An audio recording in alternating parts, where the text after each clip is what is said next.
अपना घर सब खाली करो। बुलडोजर ला बे।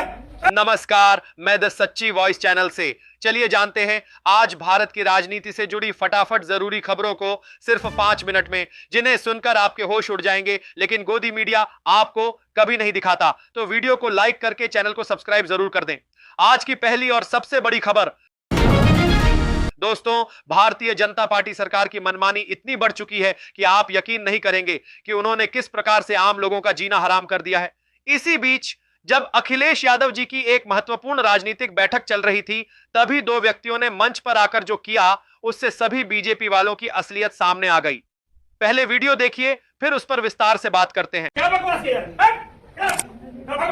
अपना घर सब खाली करो। बुलडोजर ला बे। दरअसल हुआ यह कि अखिलेश यादव अपनी मीटिंग के दौरान संबोधन कर रहे थे, तभी ये 2 व्यक्ति मंच पर आए और उन्होंने एक एक्टिंग प्रस्तुत की। इस नाटक में उन्होंने साफ तौर पर दिखाया कि किस प्रकार बीजेपी सरकार गरीब व्यक्ति पर लगातार हावी होती जा रही है और उसे सताया जा रहा है। अब देखिए पूरा वीडियो। बुलडोजर ला बे।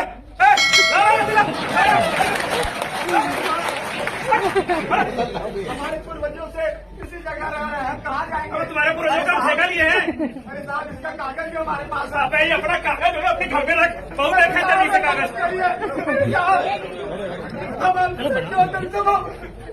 कौन मदद करेगा? हमारे ठेका रखे हैं। अरे कोई है हमारी मदद करने वाला,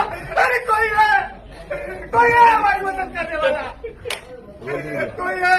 मैं करूँगा। तुम कौन हो भाई? मैं एक समाजवादी पार्टी का एक छोटा सा कार्यकर्ता हूँ। नजर डालते हैं दूसरी बड़ी खबर पर। राहुल गांधी ने खुले मंच से सभी को चुनौती दे दी है कि मैं पिछले कितने सालों से राजनीति कर रहा हूं, अगर आपको मेरा एक भी ऐसा झूठा वादा दिख रहा है तो आप मुझे दिखा दीजिए। आपको एक भी झूठा वादा नहीं दिखेगा। 2004 से मैं राजनीति में हूं। मेरे 20 साल के आप भाषण देख लो, एक झूठा वायदा मुझे दिखाओ। एक कर्नाटक में कहा महिलाओं को फ्री में बस का टिकट मिलेगा, करा। किसानों का कर्जा माफ करा, मनरेगा करा, भोजन का अधिकार करा, आरटीआई करा। जो भी हम कहते हैं हम करके दिखाते हैं। मैं आपको कभी भी झूठ नहीं बोलने वाला हूं, क्योंकि मेरा आपके साथ 2 साल पुराना रिश्ता नहीं है। मेरा आपके साथ 20 साल भी नहीं है भैया। मेरे दादी परदादा पिताजी, इनका रिश्ता है आपके साथ। और दूसरी तरफ जो बीजेपी सरकार है, वह कितने बड़े बड़े वादे करके सत्ता में आई थी, और सत्ता में आने के बाद उन्होंने धर्म का डर सबके दिमाग में पैदा कर दिया, और अब जो है वे शांति से शासन कर रहे हैं, क्योंकि वे झूठे झूठे वादे कर लेते हैं, फिर अपने वादों से मुकर जाते हैं और सारा जिम्मा कांग्रेस पार्टी पर डाल देते हैं। नजर डालते हैं अगली खबर पर। संजय सिंह ने संसद में बीजेपी की बोलती बंद कर दी। उन्होंने कहा कि हमारे देश के वीर जवान जिस देश के कारण शहीद हो रहे हैं और लोग अपनी जान दांव पर लगा रहे हैं, हमारे देश के प्रधानमंत्री हैं जो उसी देश के साथ डील कर रहे हैं, व्यापार डील कर रहे हैं। और उन्होंने क्या कहा है, देखिए आप बिल्कुल लाइव प्रूफ वीडियो में। गलवान घाटी में हमारे 20 जवान शहीद हो गए, लेकिन शर्म आती है उस चीन के साथ आपने अपना व्यापार बढ़ाने का काम किया है, हिंदुस्तान का रुपया उन तक पहुंचाने का काम किया है। अपनी नाकामी आप नहीं बता रहे हैं। दोस्तों, इससे बड़ी शर्म की बात कुछ नहीं हो सकती। न जाने कितने हमारे वीर जवान चीन के बॉर्डर पर रोज शहीद होते होंगे, लेकिन यह जो सरकार है वह उसी चीन के साथ जाकर हाथ मिलाती है और व्यापार डील का समझौता करती है, और फिर भी बहुत सारे लोग इन्हें देश प्रेमी मानते हैं। अब उनको पता नहीं कब अक्ल आएगी कि यह सिर्फ अपने दोस्त अडानी के लिए जिंदगी और उनकी पीढ़ियों को सत्ता सौंपने की बात है। आप लोग मुंह देखते रह जाएंगे, और उनके लिए ही यह सारे व्यापार डील किए जा रहे हैं, अपने देश के लिए नहीं। नजर डालते हैं अगली खबर पर। एक तरफ बागेश्वर बाबा जो हिंदुओं के लिए हिंदू जागृति पदयात्रा निकाल रहे हैं, वहीं दूसरी ओर भाजपा सरकार यह झंडा चला रही है कि वे सिर्फ हिंदू रक्षक हैं। लेकिन इसी बीजेपी के मात्र संगठन आरएसएस के सरसंघचालक मोहन भागवत जी कह रहे हैं कि जब भी हिंदुओं का नाम आए तो आप इतने आक्रामक मत होइए, क्योंकि बहुत सारे मुस्लिम भाई भी ऐसे हैं जिन्होंने इस देश के लिए कुर्बानियां दी हैं और नाम कमाया है। ये पहले वीडियो में, फिर उस पर बात करते हैं। ये समझकर तालियां मत बजाओ कि मैंने मुसलमानों के नाम नहीं होने चाहिए, ऐसा कहा है। ऐसा नहीं कहा है मैंने। आक्रांताओं के मत करो, लेकिन शहीद हवलदार अब्दुल हमीद नाम होना चाहिए, डॉक्टर अब्दुल कलाम नाम होना चाहिए। ये प्रश्न किसका क्या रिलीजन है इसका नहीं है, कौन देशभक्त है कौन नहीं है उसका है। हमको प्रेरणा किससे मिलती है? जितनी रामप्रसाद बिस्मिल से मिलती है उतनी अशफाक उल्लाह खान से भी मिलती है।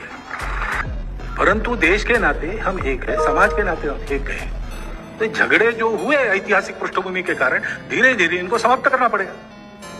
दोस्तों, आपने देखा कि यह जो राजनीतिक ढोंगी हैं, जो धर्म का नाम लेकर अपनी कुर्सी बचाने को देश की सुरक्षा या देश का विकास मान रहे हैं, यह उनके मुंह पर एक गहरा तमाचा है। क्योंकि मोहन भागवत जी ने स्पष्ट कर दिया है कि किसी एक धर्म को निशाना बनाकर जो राजनीति की जा रही है वह सिर्फ कुर्सी बचाने की राजनीति है। नजर डालते हैं अगली खबर पर। इसी बीच आज एक और सच्चाई सामने आई। आज एक और यानी 17वें बीडेलो ने जहर खाकर खुदकुशी करने की कोशिश की। उन्हें तुरंत अस्पताल लाया गया और जब होश आया तो उनसे पूछताछ की गई कि उन्होंने यह कदम क्यों उठाया। उन्होंने बताया कि उन पर बीडीओ और एसडीएम एक्ट का बहुत दबाव था और इसी वजह से मैंने यह जहर खाने का फैसला लिया। क्यों खाए? दबाव कारण, किसके दबाव के कारण? ये एसडीएम वीडियो लेखपाल और सबका यही दबाव। यह बात तो आपके घर तक पहुंच गई होगी कि अभी देश में जो सबसे बड़ी समस्या है वह है SIR यानी मतदाता सूची में संशोधन के नाम पर जनता के वोट काटे जाना। खासकर मध्यम वर्ग के वोट काटे जा रहे हैं। और आपको जानकर हैरानी होगी कि लगभग 16 BLO ने अपनी जान तक दे दी है, क्योंकि उन पर भाजपा के अधिकारियों का इतना ज्यादा गलत काम करवाने का प्रेशर है कि वे खुद करने पर मजबूर हो चुके हैं। नजर डालते हैं अगली खबर पर। दिल्ली के पूर्व मुख्यमंत्री केजरीवाल ने सीधी चुनौती दे दी है बीजेपी सरकार को कि अगर आपने ये झुग्गी झोपड़ियां तोड़ना बंद नहीं किया तो उन्होंने साफ शब्दों में कहा कि अपनी औकात में रहो, नहीं तो बहुत बड़े लेवल पर आंदोलन होगा। आप देखिए पहले ये वीडियो, फिर बात करते हैं। आज इस मंच से मैं चेतावनी देना चाहता हूं भारतीय जनता पार्टी को, या तो ये झुग्गी तोड़ने से बाज आओ, अपनी औकात में रहो, झुग्गियां तोड़नी बंद करो, नहीं तो आंदोलन होगा, इतना बड़ा आंदोलन होगा कि तुम्हारा सिंहासन। केजरीवाल जी ने बिल्कुल सही कहा। इस गोदी मीडिया ने बहुत से सच आपसे छुपा रखे हैं जो सरकार की नपुंसकता को साफ दर्शाते हैं। क्योंकि आपको पता ही होगा कि जब से रेखा गुप्ता दिल्ली की मुख्यमंत्री बनी है तब से ये जो नाटकबाजी चल रही है, कभी दिखावा कभी ड्रामा, और गरीब लोगों की झुग्गियां तोड़ी जा रही हैं, यमुना के नाम पर लोगों को जहर दिया जा रहा है और दिल्ली में प्रदूषण हाई लेवल पर जा चुका है, उस पर कोई बात ही नहीं कर रहा है। नजर डालते हैं अगली खबर पर। संसद के अंदर एक विपक्षी महिला नेता ने सत्ता पक्ष पर ऐसा जोरदार हमला किया है कि फिर वे बोलकर उठ भी नहीं सकते। उस महिला ने सीधा सीधा बीजेपी की ओर इशारा करते हुए पूछा कि आजादी के समय कहां थे ये लोग। उन्होंने कहा कि ये आज उन सभी लोगों को गलत ठहराने में लगे हुए हैं जिन्होंने आजादी में अपना सब कुछ न्योछावर कर दिया। देखिए पहले यह क्लिप, फिर उसके बाद इस पर बात करते हैं। कहां से आए ये? कब थे ये? ना भारत की आजादी में थे, ना भारत के बनाने में थे, लेकिन आज सबसे ज्यादा अपने आप को भारत की जनता का शुभ चिंतक समझ।